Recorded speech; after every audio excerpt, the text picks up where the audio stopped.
Salut à tous, 1789. Quand la plupart des gens entendent cette année, ils pensent souvent à une chose. La révolte du Bounty, la Révolution française. Merde, c'était ma deuxième réponse. Alors oui, la Révolution française est importante sur le plan historique, mais ça n'est pas la seule révolution qui s'est déroulée en France. Vous voulez en savoir plus? Bienvenue dans ce nouvel épisode d'Historium.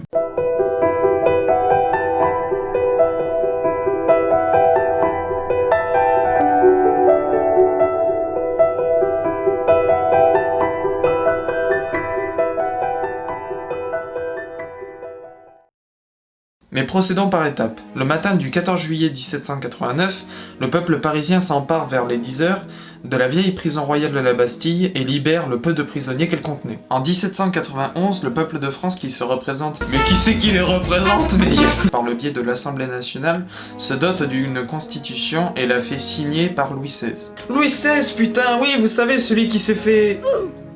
Les habitants de Paris ont constitué une commune de Paris. Eh oui, la commune de Paris, le nom de l'émission, il y en a là-dedans. En 1789. Cette commune est le reflet du sentiment d'indépendance du peuple parisien et cela fait extrêmement peur aux hauts dignitaires de la Première République française comme Danton ou Robespierre. D'autant plus que cette commune, à partir de 1792, est de nature insurrectionnelle.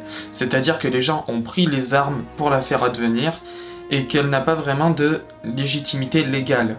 Et c'est sur cette commune que va se fonder l'idéologie des communards de 1871 que nous verrons par la suite. D'autant plus que la constitution de l'an 3 qui date de 1795 remplace cette commune de Paris par 12 municipalités distinctes, ce qui donne naissance aux 12 premiers arrondissements parisiens qui seront agrandis en 1859 à 20 arrondissements. Le temps passe, nous voilà en 1830 et pendant que la conquête de l'Algérie vient tout juste de débuter, on vient de débarquer à Sidi Ferrouche le 14 juin 1830. Le roi de France Charles X, car oui, il y a eu des rois après la Révolution, promulgue les ordonnances de Saint-Cloud, qui seront publiées le 26 juillet par le journal Le Moniteur. Alors le Moniteur, c'est le journal de propagande du gouvernement et du royaume français. Le peuple parisien juge les ordonnances inconstitutionnelles, et durant les 27, 28 et 29 juillet 1830 aura lieu ce qu'on appelle la Révolution de Juillet, ou comme j'aime l'appeler, les Trois Glorieuses. Après cela, le roi abdique et un autre le remplace, Louis-Philippe Ier. À la fin du règne de celui-ci, en 1848,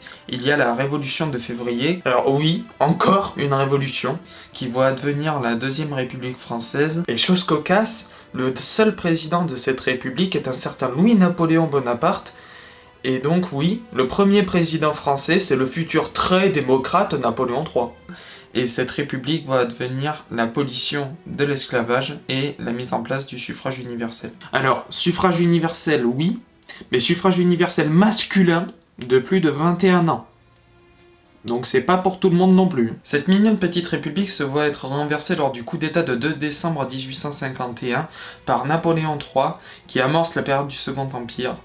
Et cette période sera terminée par la guerre franco-prussienne, mais ça, on en parlera la prochaine fois. Merci d'avoir regardé cette vidéo, en tout cas, j'espère qu'elle vous a plu. Vous pouvez la partager, vous abonner, mettre un j'aime, enfin, faites ce que vous voulez. Voilà, je vous remercie beaucoup et je vous dis à la semaine prochaine.